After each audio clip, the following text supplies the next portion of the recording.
Understanding the transition from LIBOR to SOFR, what you need to know. The financial world is undergoing a significant change with the transition from LIBOR to SOFR. Understanding this shift is essential for businesses, investors, and consumers alike. Let's delve into what LIBOR and SOFR are, why the transition is happening, and what it means for you. What is LIBOR? LIBOR, or the London Interbank Offered Rate, has been the benchmark interest rate used globally for financial transactions. For decades, it served as the basis for loans, derivatives, and various financial contracts. Over time, however, concerns about LIBOR's reliability emerged, particularly after the scandals surrounding its manipulation. Why the change to SOFR? In response to these concerns, the Financial Conduct Authority in the UK announced the phasing out of LIBOR by the end of 2024. Enter SOFR, or the Secured Overnight Financing Rate. SOFR is based on actual transactions in the US Treasury repurchase market and is considered more robust and less susceptible to manipulation. This change aims to create a more transparent and reliable benchmark, providing a stable foundation for financial products. How does SOFR work? SOFR reflects the cost of borrowing cash overnight secured by US Treasury securities.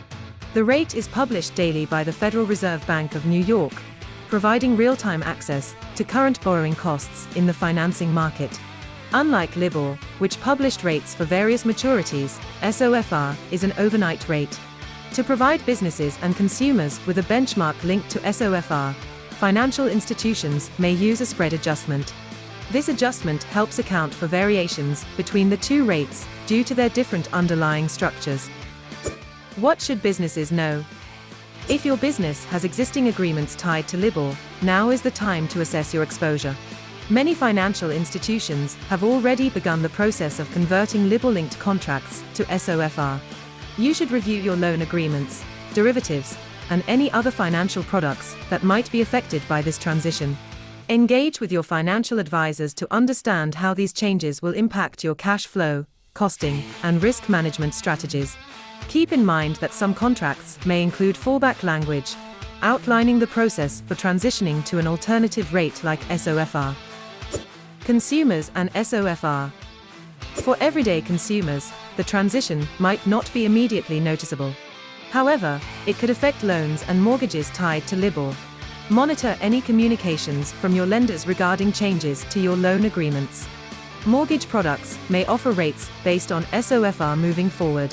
This change could bring advantages, such as potentially lower borrowing costs, as the market adapts to the new benchmark. Impact on financial markets. The broader financial markets will also feel the effects of this transition. As businesses, banks, and investors adjust to SOFR, liquidity and pricing dynamics may shift. This transition may influence interest rates across the economy. Investors need to keep an eye on developments in SOFR-linked securities, as they might offer new opportunities and risks. As cultural and business practices shift to prioritize transparency and regulatory compliance, staying informed will be crucial. Conclusion.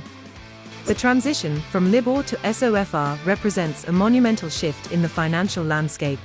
Understanding what this means for your business, investments, and loans is critical. Staying informed and proactive in working with financial institutions will help navigate this change smoothly. The future of financing is here, and it's anchored in SOFR. Want to learn more?